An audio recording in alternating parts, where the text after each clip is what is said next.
이제 정량적 위험도의 해석의 종류에 대해서 좀 얘기를 할 거예요. 사실 뭐 이런저런 카테고리가 나뉘는 건 아니고요. 그냥 정량적 위험도 해석에 대해 좀 상세히 얘기를 하는데, 이제 옛날에 비해서 정량적 위험도 해석들이 더 정확해지거나 아니면은 이제 더 많이 적용되고 있는 이유들이, 새로운 위험 요소들이 있다면은 거기에 대한 해석을 해야 됩니다. 그 다음에 정량적 위험도 해석을 하기 위한 새로운 방법론이나 컴퓨터가 좋아진 해석 도구 등이 개발이 될 수도 있겠죠. 새 프로그램이 있을 수도 있고, 아니면 새 이론이 있을 수도 있고요. 그런 것들이 도입된다면은 정량적 위험도 해석이 더 개선이 되겠죠. 그런 것들을 하고, 그 다음에 옛날의 해양 플랜트와 다르게 또 새로운 공정 설비들이 들어가는 경우들이 요새 많이 있어요. 특히 LNG 같은 거는 옛날에는 신경 안 썼는데 요새는 천연가스가, 내추럴가스가 좀 가치가 있으니까 이것까지 분리를 해가지고 운송을 하고 싶어 하죠.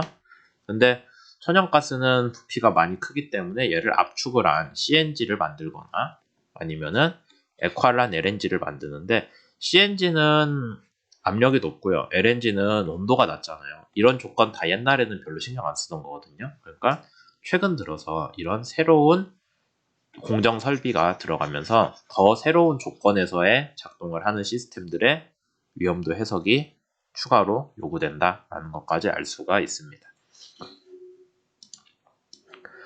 책에서는 정량적 위험도 해석을 막 여러 가지를 얘기를 하고 있어요. 근데 대개는 이런 식으로 한 4개 정도가 나와 있고요. 뭐 하나하나 다 얘기할 건 아니지만은 대개는 시나리오를 들어서 설명을 합니다. 그러니까 여기서 고려되지 않은 시나리오들은 제대로 개발이 안 돼 있으니까 거기에 대한 정량적 위험도 해석을 할 수는 없는 거죠. 물론 여러분들이 정량적 위험도 해석을 위한 시나리오들 제안을 할 수는 있어요. 꼭 여기에 있는 것만 해야 된다는 아니고요. 우선은 공정 자체에서 발생하는 위험 요소들에 대한 위험도 해석을 하는 게 제일 기본이겠죠. 우리가 뭐 하조업 같은 거에서 연계가 됐을 거예요. 공정 자체에서. 그 다음에 이제 복사나 확산 같은 건 공정 문제는 아니고 뭔가 유출이 됐다거나 아니면 플레어에서 열이 난다거나 하는 그런 공정 좀 외부적인 문제들이겠죠. 거기에 대한 위험도도 항상 있습니다. 그런 것들도 해석을 하고요. 그 다음에 탈출할 때 제대로 탈출이 되는지 아니면 대피가 되는지 거기에 대한 문제들 해석도 하죠. 정량적으로. 비공정이라는 거는 공정 문제 외부에서 별도의 작업을 할 때의 위험도거든요. 딱 예시를 보시면은 낙하물, 그러니까 뭐가 떨어져서 사람이 맞는다거나 아니면 헬리콥터로 해양 플랜트에 들어오는데 착륙하다가 사고가 난다거나 해양 플랜트에 선박이 와서 때려 박는다거나 하는 문제들에 대해 위험도도 해석을 해야 된다라는 거고, 이 4가지를 다 하면은 그걸 합쳐가지고 통합적 위험도 해석을 합니다. 그러니까 공정 위험도 해석 결과만 가지고 하는 게 아니라 공정 위험도에서 나온 문제가 뭐 비상시 위험도에 연결이 된다거나 복사로 인한 게 공정에 영향을 준다거나 하는 문제들이 있을 수 있겠죠. 서로 간의 연계가 됐을 때 최종적인 위험도를 정량적으로 판단한다라고 보시면 돼요. 그래서 정량적 위험도 해석을 원칙은 뭐가 있냐면은 우선 비슷한 것들, 아까 뭐 화재 아니면 공정, 뭐 비공정 그런 것들, 그걸 분류를 해가지고 그 카테고리에 대해서 개별적으로 해석을 하고 최종적으로 서로 통합을 해준다. 앞에 슬라이드에서 설명한 거죠. 그 다음에 화재나 폭발이 가장 큰 위험 요소이기 때문에 여기에 대해 주로 하는데, 화재나 폭발은 기본적으로 배관에서 아니면 시스템에서 어디가 깨져요. 다 지우면 어떡해. 배관이 있을 때 어딘가 깨져가지고 거기서 가스가 이런 식으로 분출이 돼요. 근데 불이 가스가 분출되자마자 붙으면은 얘가 화염이 될 거고요. 화재가. 이런 식으로 불이 계속 붙어서 활활 타겠죠. 안에서 가스가 계속 올라오니까. 이게 화재고, 그 다음에 유출이 많이 된 상태에서 유출이 한참 되고 한참 뒤에 늦게서 불이 하나 딱 점화원이 생겼잖아요. 스파크가 튀면은 그동안 퍼져있던 가스가 한 번에 터지겠죠. 이렇게. 그게 폭발이에요. 그래서 화재나 폭발은 기본적으로 가연성 유체가 누출됐다가 바로 불이 붙냐 나중에 불이 붙냐에 대한 문제입니다.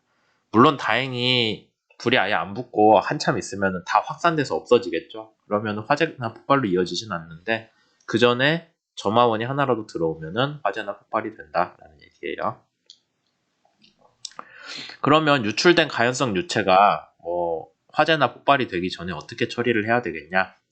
일반적으로 그냥 외부로 배출시킬 수도 있습니다. 근데 외부로 배출시키면 얘네가 곱게 희석이 되면 좋은데 하필이면 그냥 확산이 됐다가 불이 붙을 수도 있잖아요. 그런 문제도 위험도 추가로 고민을 해야 되고요.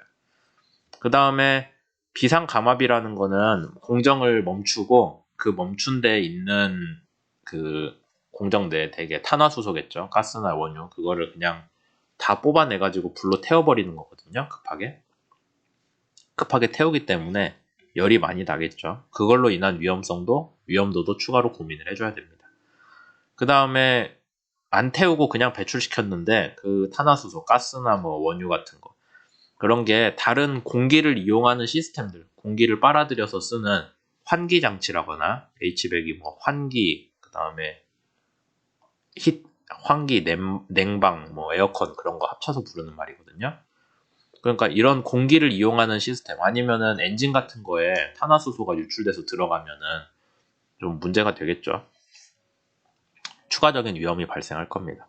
그 다음에 풍향이나 풍속에 따라 배출했는데 얘가 바람을 맞고 우리 쪽으로 다시 온다거나 하는 문제들. 그런 것들까지 가연성 유체를 처리할 때, 누출된 가연성 유체를 처리할 때 위험도에 반영을 해줘야 된다는 얘기를 하고 있어요. 그 외에도 위험도 해석의 대상이 되는 것들이 뭐 독성가스가 배출됐을 때, 특히 원유에 있는 황을 처리할 때 황화수소가 나오고 그 황화수소를 어떻게 처리할 거냐에 대한 문제.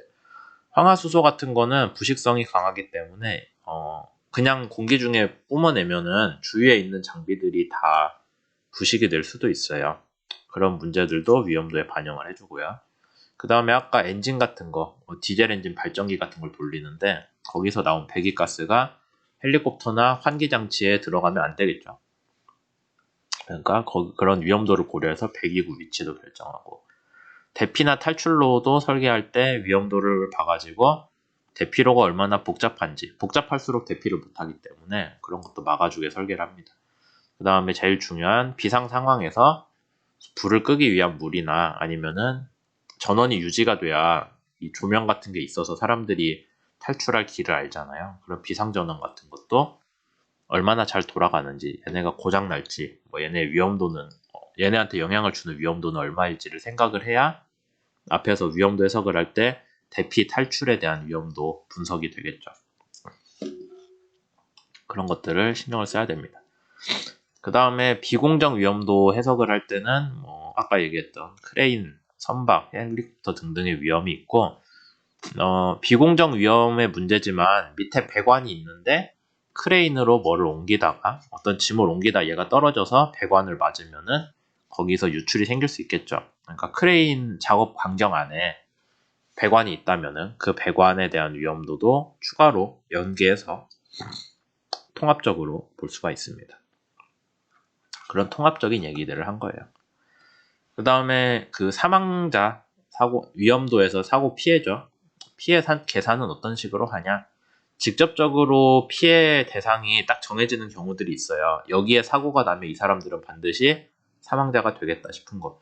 뭐 대피를 하는데 대피로 어디에 그 사고가 그러니까 대피를 하는 대피로 상에 어딘가에 화재가 났어요. 그러면 그 대피로에 있는 사람들은 대피를 못 하잖아요. 그리고 사망자가 되겠죠. 그런 경우라거나 아니면은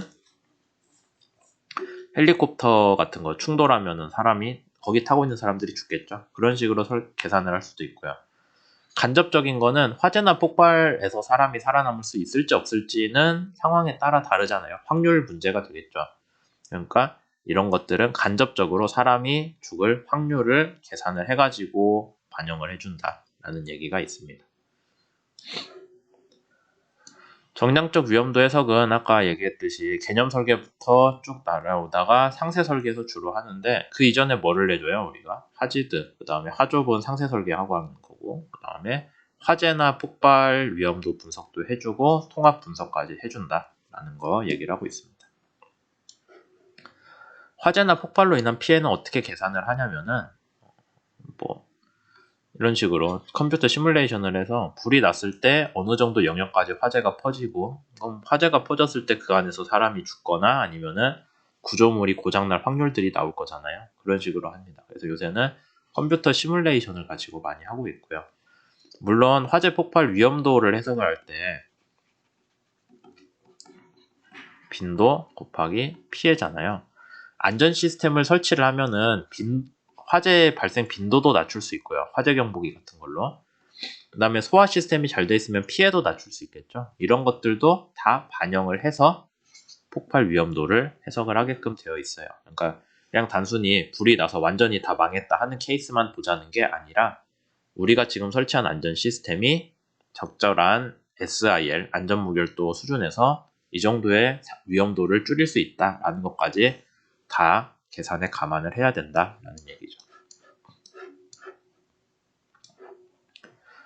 그래서 안전무결도가 중요합니다. 안전무결도 제대로 해석을 하고 그 다음에 제한 시스템의 구성 요소들에 대해서 안전무결도 평가를 해야죠. 그래서 위험도가 전체적인 위험도가 여전히 높다 하면 안전무결도를 높여서 좀 더 안전 시스템이 오작동할 확률을 줄이는 것도 필요하고요. 그 다음에 그 위험도 해석을 하는 대상으로 특별히 하나 더 얘기하는 게 고신뢰도 압력보호 시스템이라는 게 있는데, 이거는 유정에서 유체가 올라올 때 이쪽에 업스트림이라고 써져 있거든요. 이쪽은 다운스트림이겠죠. 이쪽은 해양 플랜트예요. 그래서 플랜트에 불이 나잖아요. 아니면 사고가 나잖아요. 불이 났어요. 그러면은 그냥 두면은 계속 압력을 받은 유정 유체가 올라와서 계속 공급이 되니까 불이 계속 탈 거잖아요. 그러니까 적절하게 사고가 날 것 같으면은 유정에서 올라오는 라인을 막아줘야 되거든요. 근데 이거는 유정을 보호하기 위한 가장 기초적인, 유정에서 올라오는 해양 플랜트를 보호하기 위한 가장 기초적이고 중요한 시스템이기 때문에 얘는 고장이 나면 안 돼요. 근데 우리가 SIL 레벨에서 SIL이 높으면 고장이 덜 나죠. 필요할 때 그러니까 작동해야 될 때 작동을 안 하는 문제들이 줄어드는데, 그걸 특별히 높게 가기 위해서 센서도 여러 개, 배관을 막는 밸브도 여러 개를 달아서 어쨌든 간에 반드시 밸브로 배관을 잠글 수는 있게, 센서도 반드시 작동은 하게, 그런 식으로 설치를 합니다. 신뢰도가 아주 중요하기 때문에 얘의 신뢰도랑 그 다음에 이게 작동이 제대로 돼야 되는 상황의 위험도 해석은 별도로 수행을 하죠. 그 외에도 위험도 해석을 하는 것들 여러 가지 있습니다. 파손 구조 부재 해석이라고 해가지고 불이 났을 때 얘가 온도가 올라가면은 구조체들이 약해져서 추가적으로 무너지고 부서지고 하잖아요. 그러니까 무너지기 전에 단열재를 설치를 해가지고 복사열이 오는 데에서 구조체가 좀 더 잘 버티게, 그런 식으로 하는 위험도 해석 방안도 있고요. 그 다음에 생산 가용도는 되게 중요하죠. 사고가 났을 때 그 사고로 인해서 생산 가용도가 떨어지면은 우리가 생각하는 이득이 줄어드니까, 그래서 고장이 나지 않게 아니면은 사고가 심각하게 생산 가용도에 영향을 주지 않게 하는 것도 정량적 위험도 해석의 목표가 됩니다. 그 다음에 생존성 해석은 여러분들이 해양 플랜트에서 불이 났다고 해서 어디 안전한 데 대피해 있으면 거기가 끝도 없이 버티는 건 아니거든요. 그러다 보니까 탈출 시간 대개 30분 정도인데, 이 정도 시간 동안에 해양 플랜트 시스템이 버텨주는 거가 가능한지, 그 다음에 그 시간 동안에 최소한의 안전이 확보되는지, 그런 것도 위험도 해석으로 분석을 합니다. 그 외에도 다른 것들을 해석을 해서 다 종합을 해서 정량적 위험도를 해석을 하고, 그러면은 해양 플랜트에서 이 작업을 하는 사람이 연간 사망 확률이 100만 분의 1, 100만 년에 한 번 정도의 사망률이 기대된다라고 하면은 이건 이제 무시해도 되는 상황, 그런 식으로까지 발전을 하는 거죠. 그래서 여기까지 해서 지금 정량적 위험도 해석에 대한 기본적인 내용을 했고요. 이 다음 장부터는 여기서 다뤘던 키워드들을 조금 더 자세하게 얘기를 하려고 합니다.